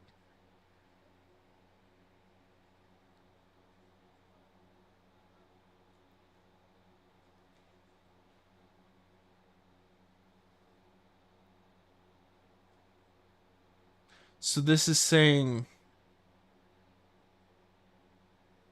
within a category, if this is a commonly clicked on thing, essentially it'll be driven to the top of the search results if this is a common query. This makes sense. This I think that's what this is saying. If that's true, that falls in line with what I've seen on Google, like things that people are looking that and that makes sense. Things that people are looking for should go to the top of the list essentially. So that all makes sense. Now that we have access to this documentation, it's clear that the reference queries are queried from NavBoost. Yep. Collapsed by WebRef and single query, treated as an annotator equivalent that contain the same mentions. Yep. Fresh's similar to the Core Web Vitals calculation function also means that updates to the graph were not processed in real time for Panda. Not to beat a dead horse, but the site quality score also contemplates a score that is a ratio between the reference queries and the user selection or clicks. The bottom line is here that you need to drive more successful clicks to using a broader set of queries to earn more link diversity if you want to continue to rank. Conceptually, it makes sense because a very strong piece of content will do that. A focus on driving more qualified traffic to a better user experience will send signals to Google that your page deserves to rank. You should focus on the same to recover from the helpful content update. Yeah, I think that's pretty obvious. You get more the more successful clicks you get, the more your content's going to go up. And successful probably means that they stayed on your page for a little while reading stuff. So you don't want to drive people to it and then have them click away super quickly. That's not going to help. Much has been written about EEAT. Many SEOs are non-believers because of how nebulous it is to score expertise and authority. Hold on. So let me get this straight. Based on what I'm seeing here, a successful click is one that the user clicks on a link in the search results, starts reading, stays there for a while, and doesn't go back to Google necessarily. So a successful link is one the user stays on. What if they stay on it because it sounds right? What's in the article or the piece of information sounds right, but they're not sure, so they keep reading to try to figure it out. What tends to sound right all the time, but is actually categorically false? What thing out there generates content that sounds right, but you're not quite sure? Might explain some of the common search results on Google right now. Just saying. Just saying, that might be why there are so many AI generated articles at the top of the list, because they sound right. People click on the link and then they go there and they spend their whole time trying to figure out if the freaking article is exactly what they needed or if it's just a fake AI generated article and nobody's really sure. So they sit there and wait and think and read and they don't actually get an answer.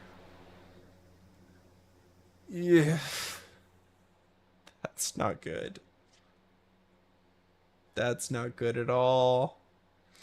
Oh, no wonder Google search results are destroyed right now.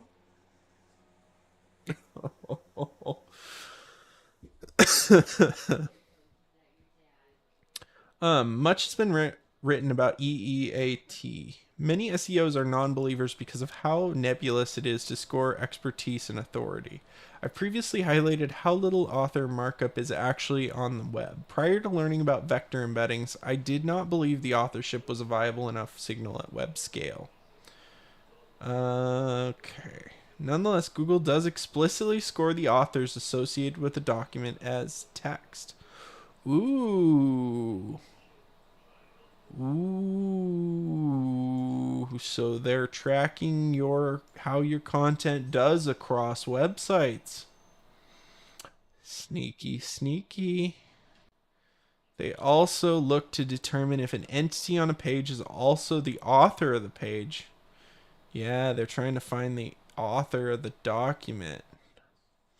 Ooh, this combined with in-depth mapping of entities and embedding showcased in these documents, it's pretty clear that there is some comprehensive measurement of authors.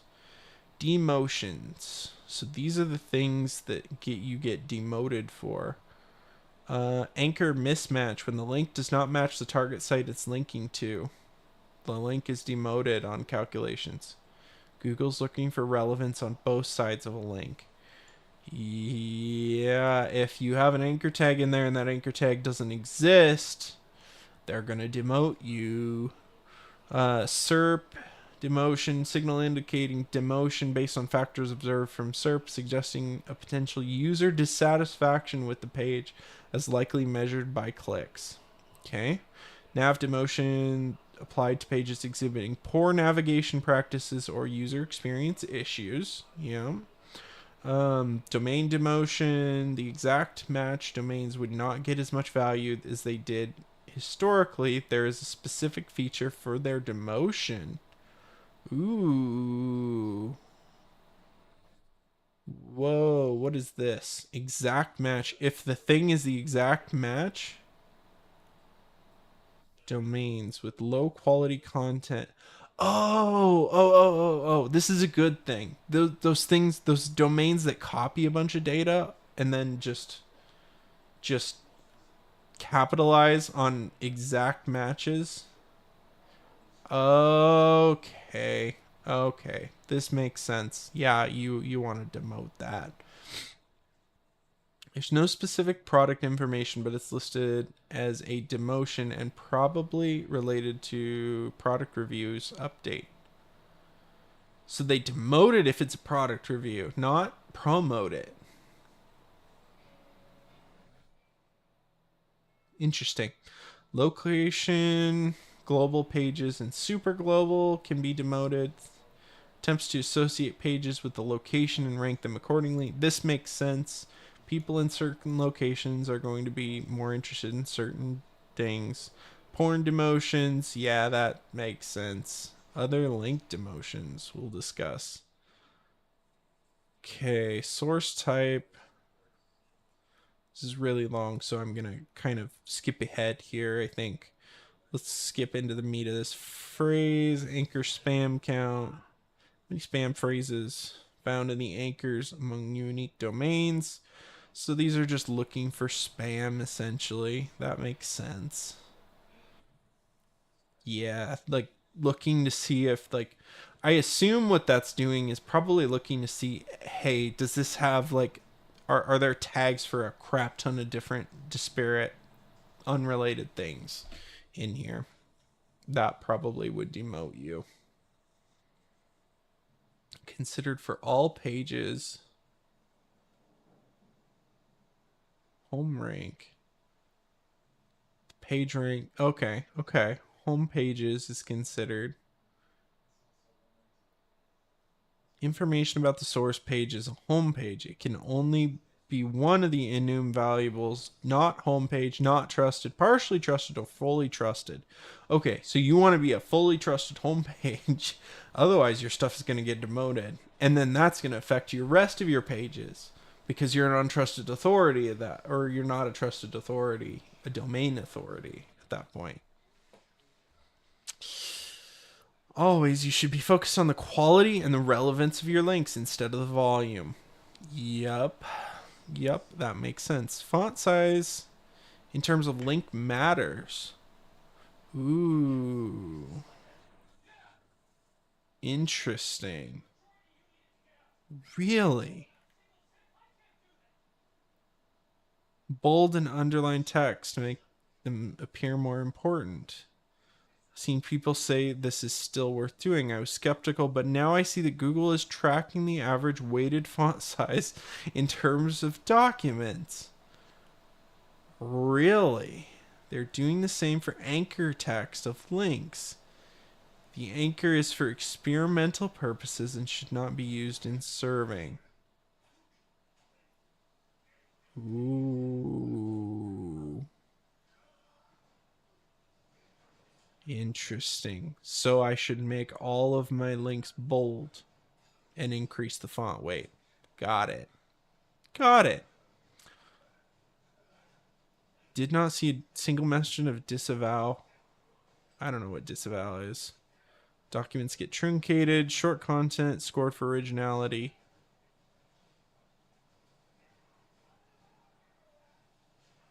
Thin content is not always a function of length.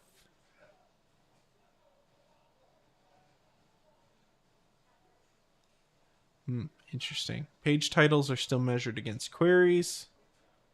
That makes sense. There are no characters counting no character counting measures.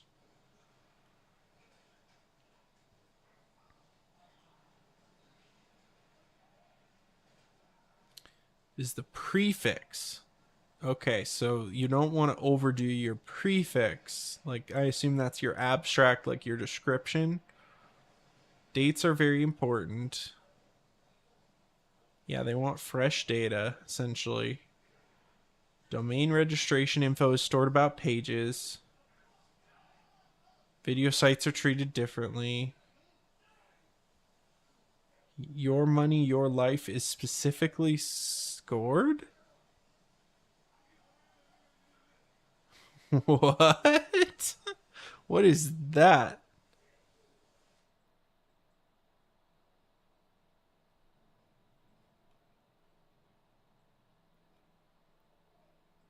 Interesting. What is that? What is your money, your life?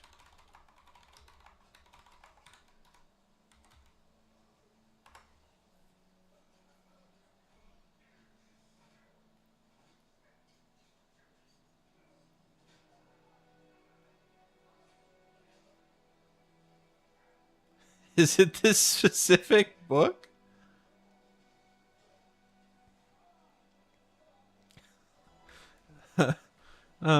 Gold standard documents.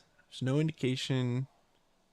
Human labeled documents versus automatically labeled annotations. Okay. How on topic a page is. That makes sense. Google may be torching small sites on purpose. Small personal site.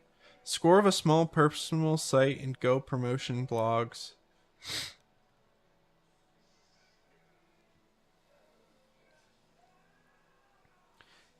Based on everything we know, it would not be difficult for them to add a twiddler that boosted such sites or one that demoted them. Considering the backlash and the small businesses that have been torched by helpful content update, it's a wonder that they use this feature to do something about it. Ooh. So personal sites are ranked differently. It's helpful content known as Baby Panda. NSR mean natural semantic retrieval. Okay. So he said he needs to send that guy an apology He needs to you need to make great content and promote it well. Okay, that makes sense. Bring back correlation studies. We have better understanding of many features of Google, though a combination of clickstream data and feature extraction. Interesting. Okay. Yeah. So, okay.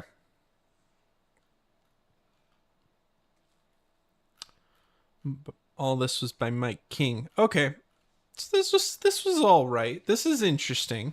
This is coming from an SEO ranker, so keep that all in mind. I wanted to view it from their eyes to see if they had anything significant in here. And it sounds like there is some interesting stuff that Google does do. But a lot of it, I was actually surprised how much of it makes sense to me and how much their PR team contradicts what actually happens behind the scenes. And I think that goes to show that you can't trust what these companies are telling you. What they say and what they do are two very different things.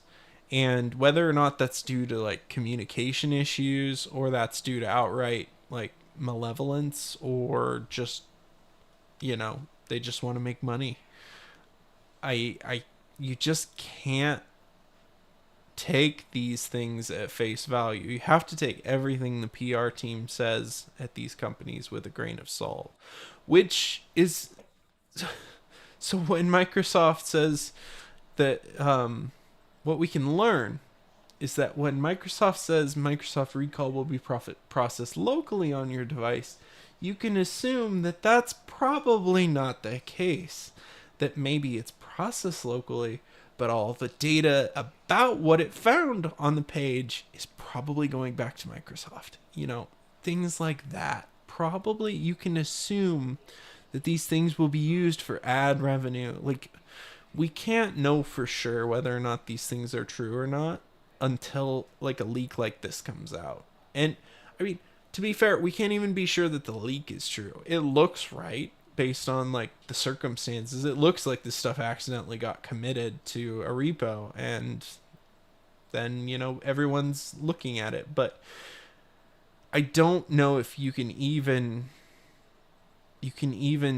assume that what the PR team is saying is probably right. It's probably just in the best interest of the company, or it's based on what limited knowledge that PR person has at that time. So basically, take everything Google and Microsoft and Apple says with a huge grain of salt because it's probably meaningless as far as we can tell. So, anyway, if you found this interesting, please like, comment below if you think I'm completely off base with anything here, or if you have any other insights into why or how Google ranks different things, please comment below. We record videos like this every Monday around 8 p.m. Pacific Standard Time. So have a good one. Alrighty. Another marker.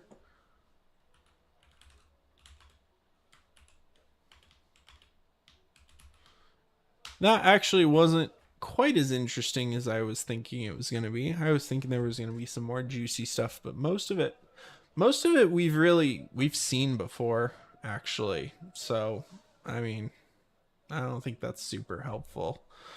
Okay, so we've gotten through 2 articles. Let's go with this one's too big. But we need to move this one into done. What we need to do, we can do this one. This one's super short, and we can just push through it pretty quickly. So, yeah, we'll just say, we'll call this one, we're going to do another marker. And we're going to call this one Ubuntu loves .net.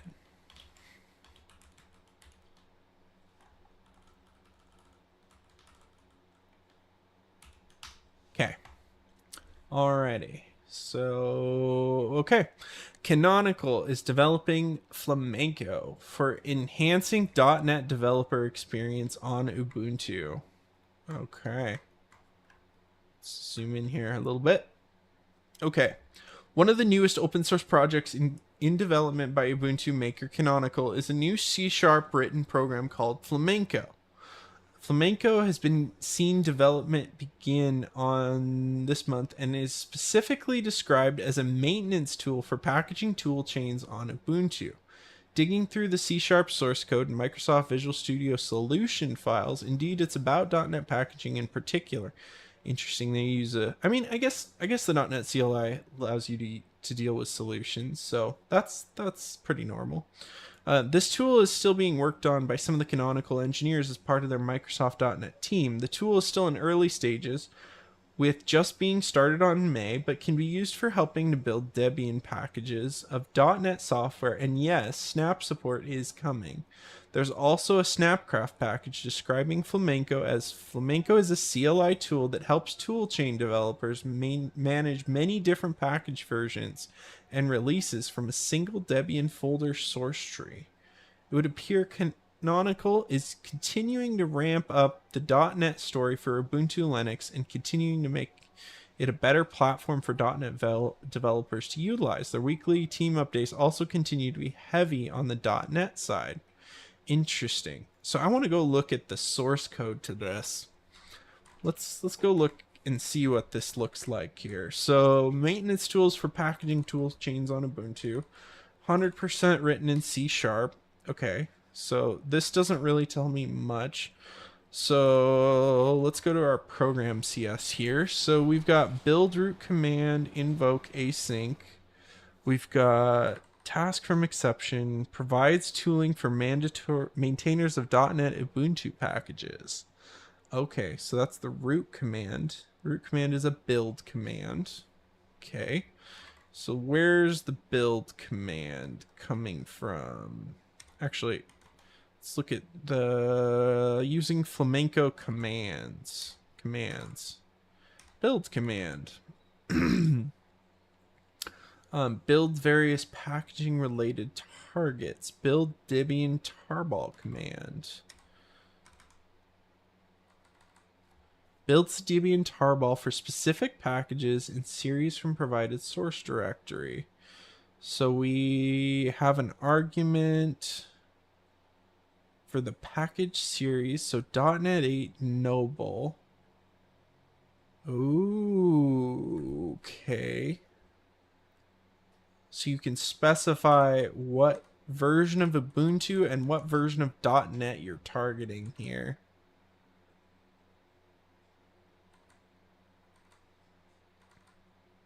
Source directory and destination directories.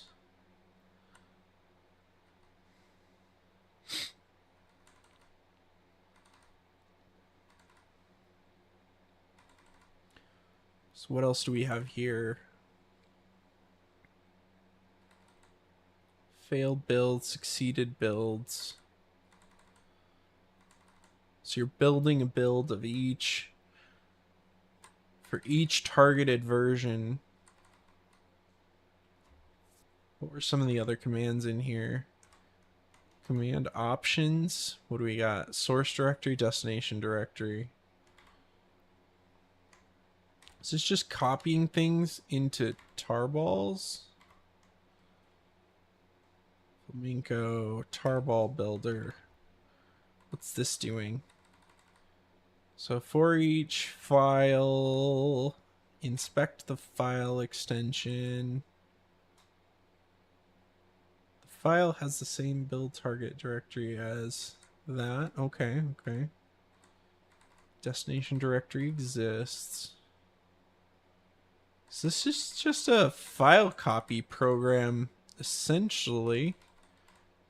From what I can see, it's just copying files conditionally based on extensions and then creating. Looks like it's creating things.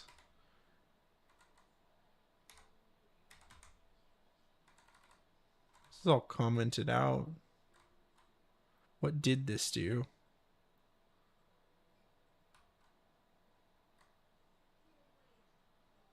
Oh, this is around series names.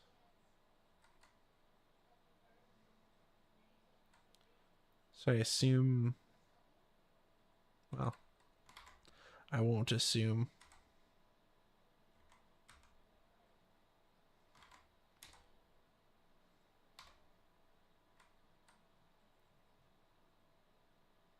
Series, get series of packages. Get package of series. So this is just, as far as I can tell,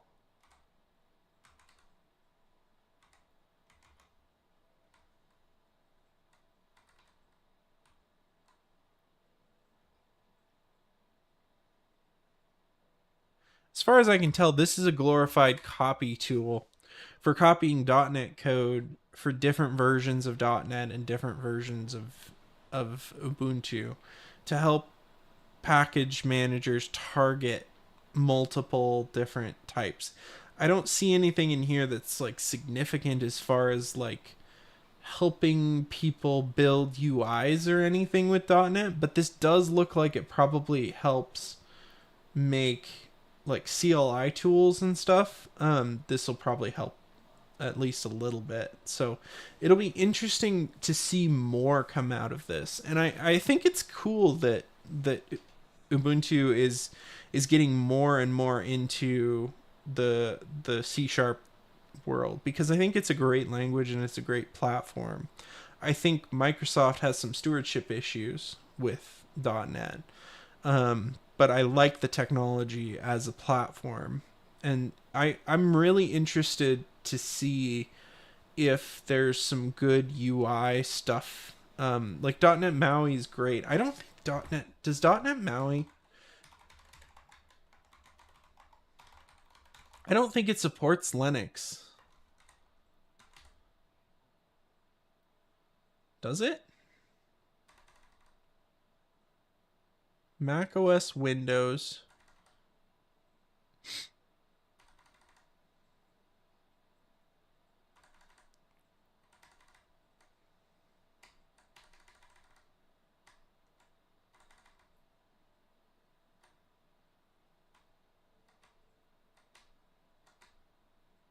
That's a lot of steps.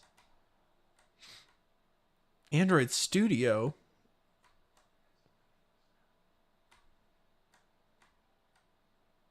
Why do you need Android Studio for this?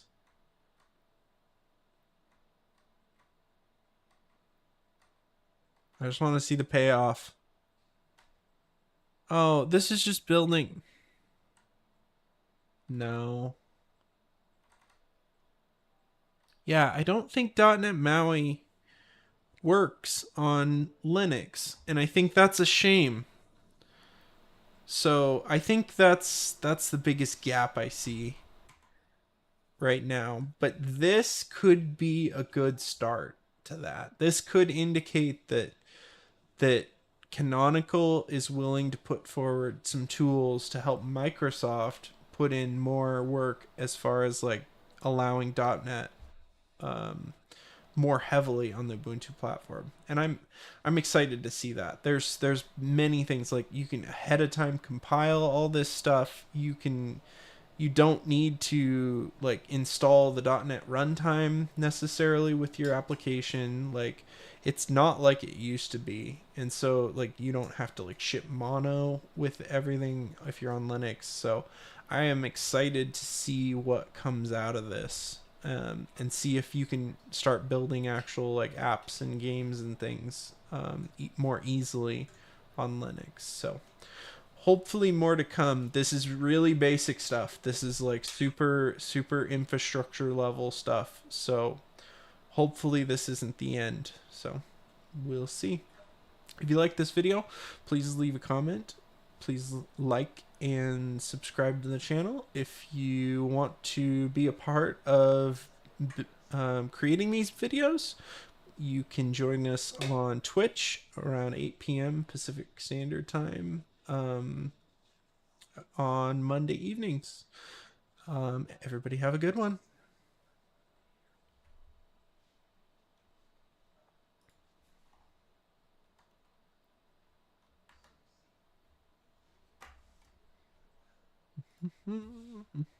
Need the ending marker here.